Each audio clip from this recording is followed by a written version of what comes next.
Hi, I'm the BERNINA guy at Stitch in Heaven, and today we're going to be talking about winding your bobbin on a BERNINA Q series, which will include your Q16, your Q20, and your Q24. So let's get started. You're going to take your BERNINA bobbin, and you want to make sure that where it says BERNINA, as we like to say, make it kiss the machine. So when you go to put it into its position on the bobbin winder, you want the BERNINA kissing the machine. And then you're going to take your thread and you're going to take it through the upper thread mass,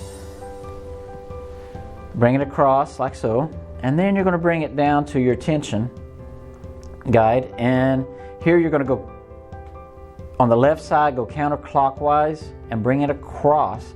So then your threads are going to do a crisscross action, and then you're going to bring it to your bobbin and you're going to wrap it 4 or 5 times.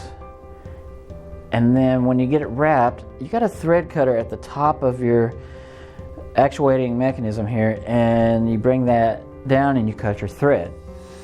And then you turn it on and it winds your bobbin. Now this will continue to wind your bobbin until it gets full, and it'll automatically shut it off once it reaches a full state.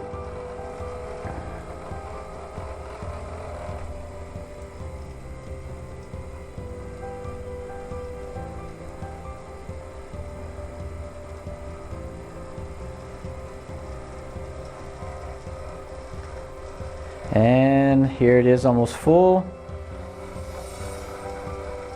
And you take your bobbin off, cut it off, and now you have a full bobbin.